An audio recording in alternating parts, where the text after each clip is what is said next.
Kalania, Juni pun katakan itu Nepal Fila, Celebrity di San Fila, di Pro.Pastor dia tangan mengdoana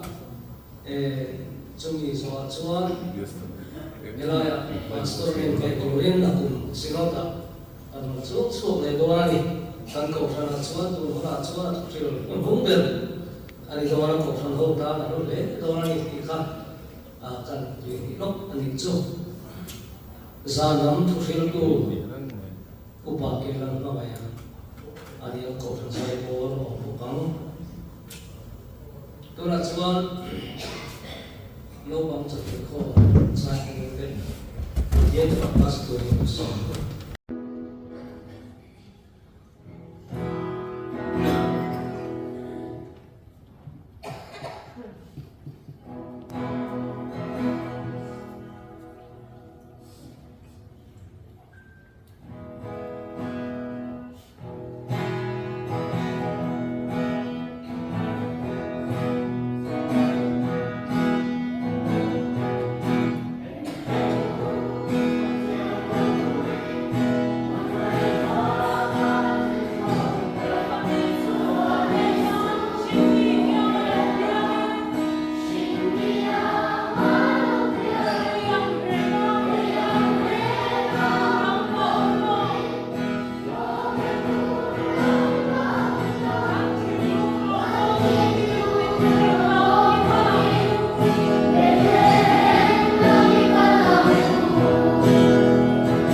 Christmas month zo so te siwai kamu chu pathian thu long nai thamu luka bun ni sang som ma atragin sang som luka bun ni sang som ma atragin sang som ni keng tin heti hi aniga Vantil ko te suan vana an khalsan pele suwa tuna Bethlehem ko tlagin kalila lalpan to winchilo tlen su ien akto andita tisuan angkal kaya marine Joseph aden ranzo pekna thana nausen mu pen suan anuha tin anhamu suan nausen chin chanchin tu wali kovin ashilka answeka tin asyapian suan veram venkute tu seisu mak anti a mari ero suan tu seisu som su aril ruin anhai to a avong rem a tin veram venkute suan vate to shil a nge a engkim anmu a ansya kapangin Pathian soy moine pa su chele an kile ta ratna tu kan jana ma so se Pathian na i to ola pa kan Pathian voina Mualpui Bethel Kohhran Christmas tu ship tu pa I kongai na minwa da vangi tu kan su e lalba I tu was say Turang min pui ang bukin he huna hiya itu shil turin min pui yang set itu mangin kan tin lum ong ina lo pin non le ta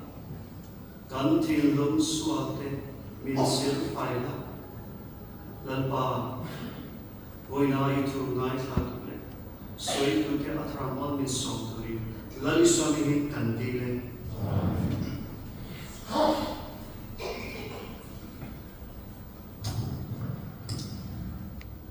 When kantu pui he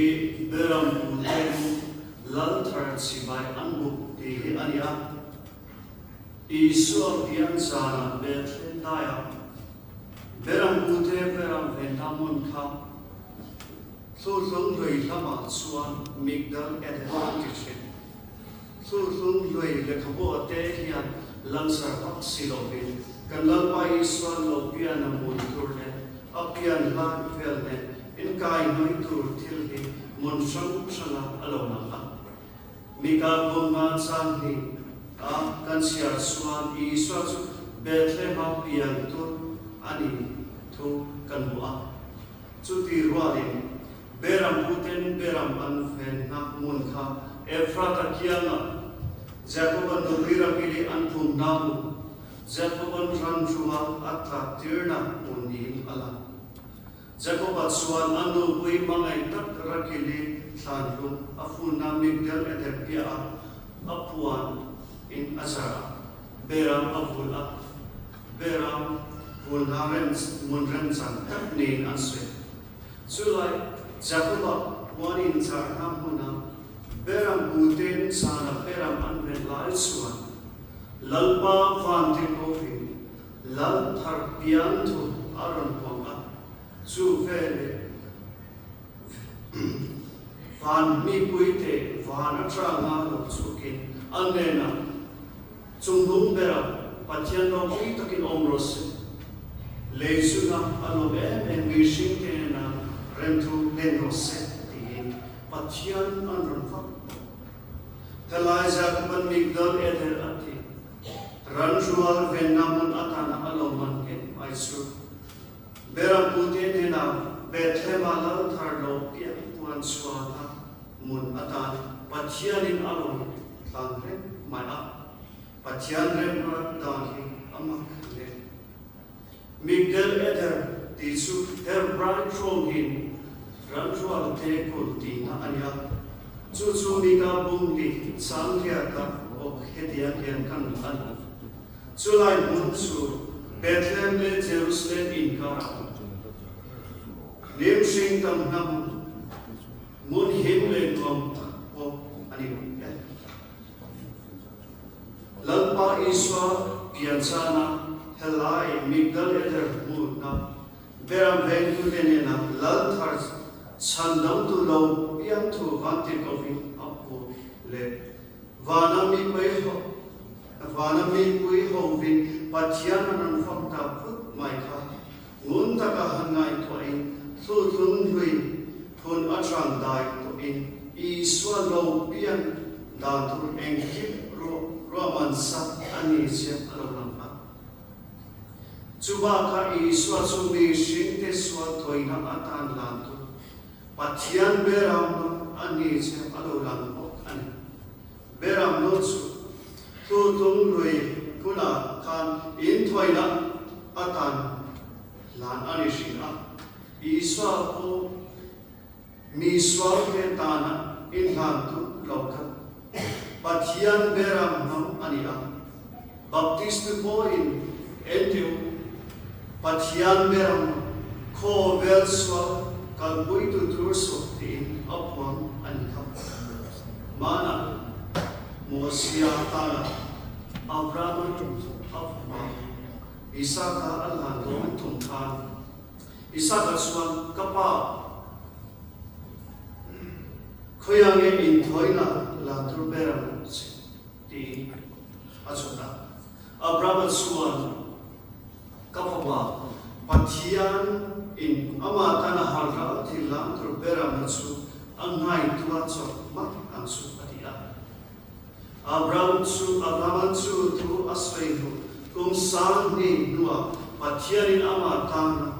la turberam sual kai to chu arabin a tuna mi chu harga tu nilopin kalbari tan ko sa ti turin aranpi chu thilpe lalpa iswa krista lopian tu chu beram putin na pantir coffee aranpuan ani beram putin chu na to per to tuania anna lama chu anna lama achun achana to angai shin afang le in mum pe atrol shin afangi sa kholam angai sak manova andan ko anson traffic manova sol ni anser manova swal thoi na ko anhan manova mi pui singa ko anong le man teklo tempala lantur beram ven tuni masela kallen putlen kutanga po antel ve manlo subagin puitiam le pharisai de veiswan anmu sipa van ram kai ve theidura po anwalo maselapa swan sutiam mi tomber mi ten engama angai lo beram putisu amu sipelo lalpa sumi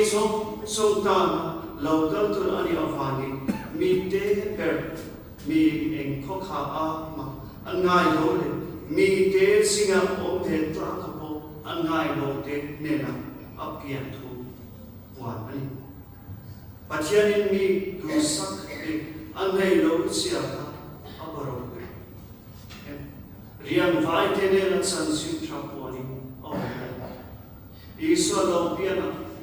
ranthenga mutir ani fene khan vana tranga lo suk mi pui khan Bethel Kohhran ronzai ta sukse mi pui iswa kha anson swa ansoi moi an ranthenga khan an mutir fal ha no an tho mi om theke ina em an shwe an atsan chen ko Judai Rama an thang swa thang tho Mase beram pute erochu shiatir aniveka rovama antam be sei tu engma amrova elai lugabung ni changwa kanwagin beram pute suan jana an beram an hen lai takin an singa lalpa vantir ko aloding an vel su arona ani suan an lawe empty kan mi lalpa ropina an mu suan an lausin ke ni singa mo hian lalpa vantir ko hi loading in lo enta foot mas kan lau fe ole mana sinai tana pathian mo sia arin biar khan mo sia bel kha alo in mai a mi pui singa alo kal khan an lau le mai a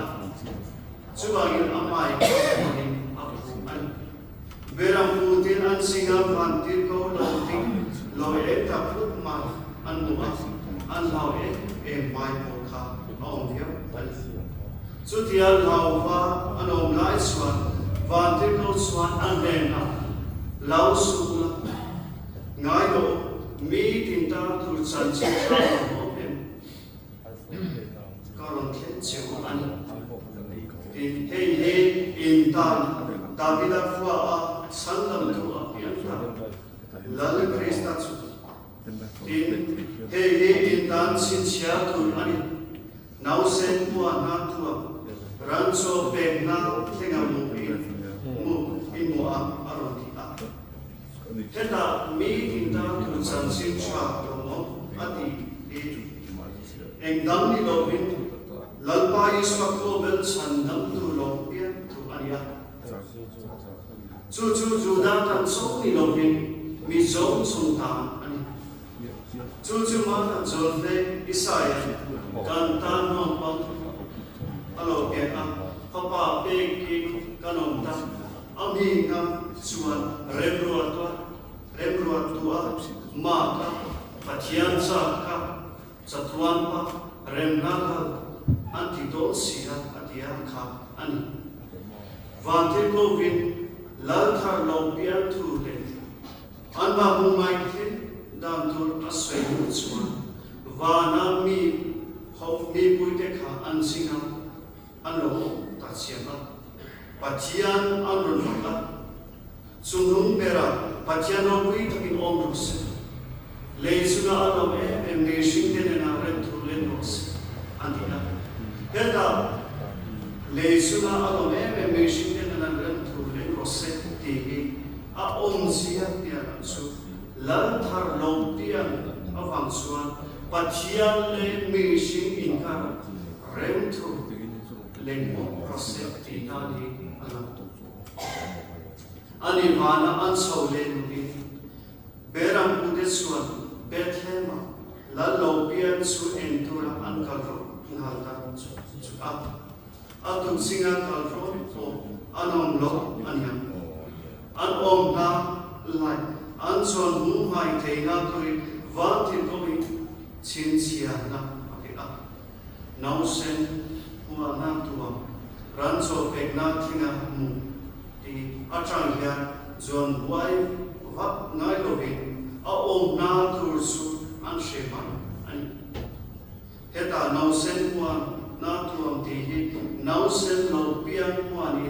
an tuam lo na emni ati the up mase hua na tuam ti kerna chan hi man lai huna nau sen lo pian an tuam dan na tuam ti na ani arino man lai swan nau sen tuam na ata wan sei tak an mang china nau te tuam blum na ni pa pomin an ban kut le ke te kha an tuam thok ka chu chuan an ru chu tua pel so tur le koi tur a veng tak chi an so an tuam dan su mi thi tuam dan ne a inane a phagi a thi nuwa aram an tuam dan tur a tin tham nia nai anom kalal pa chu amathi sen manga mi shike suwa thoina la turi kho vela hian alok hian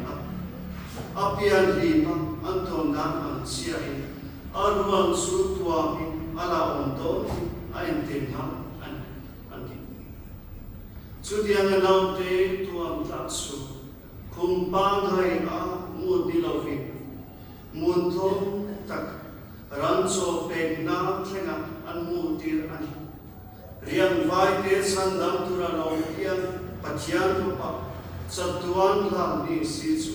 riam taki rancho pegna thenga an mu tir an chu sandam tu ro pi lalin ngai to avan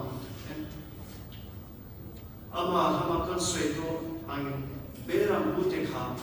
mi de ngai chuan pathian ngai saklo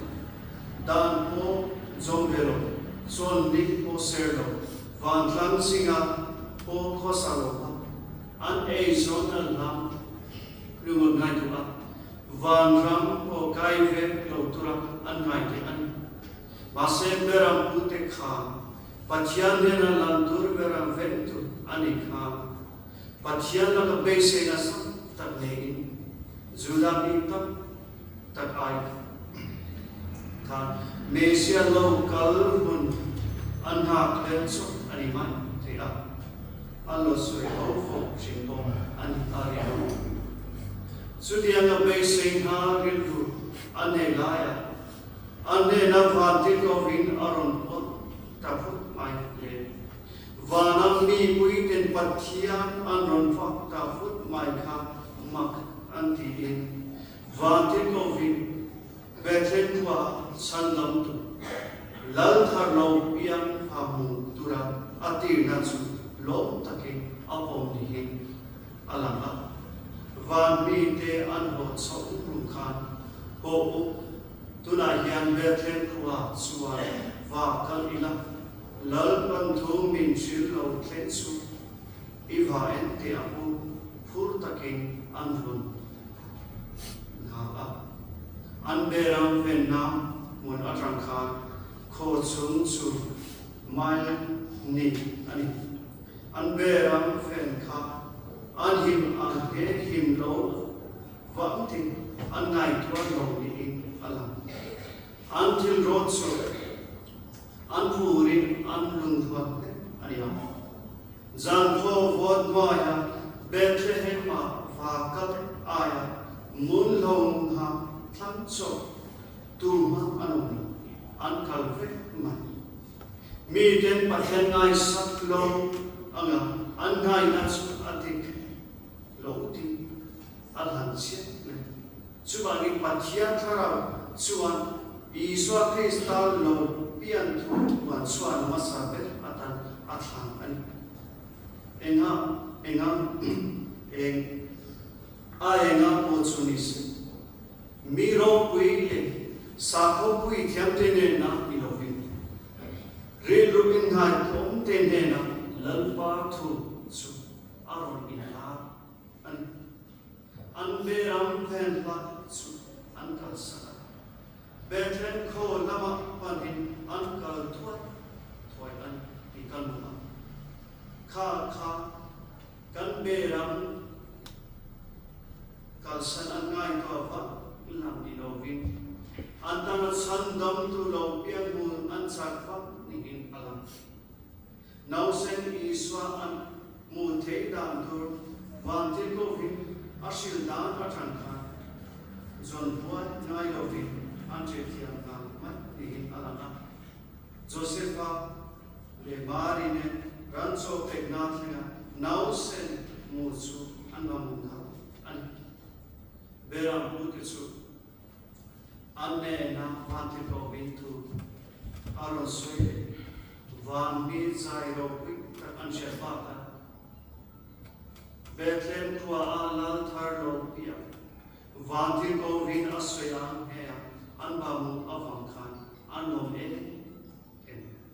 pathian fak su zelin ana thona muna an hole ani tik kan pa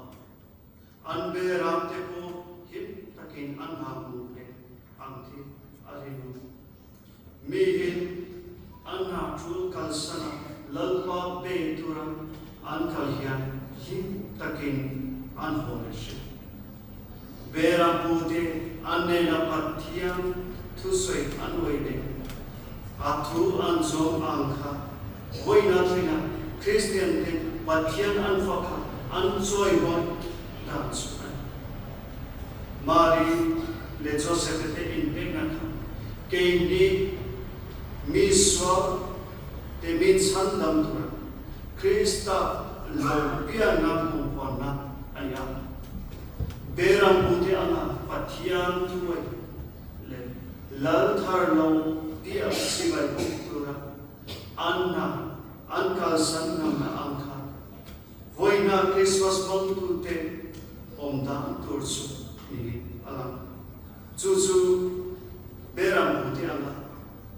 lal thar lo pian sibai kan bu ve tam tur kan ti vet dan tu ani e pathian tu kan zatan ma Jesus se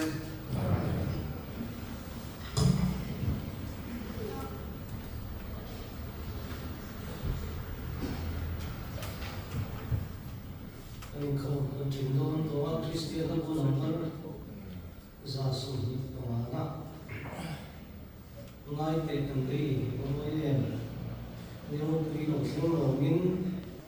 Pro.Pastor Last Sermon inkhawm trình sẽ là rồi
Bethel Kohhran alo pian hiam ke hiri ukso so tilunga hiam alo pian reng na turin pale sarau thian pathian engke tikhe malsu sakna ompina kai shwena tu omtatsu in zane na tunari tu dam jero se amen.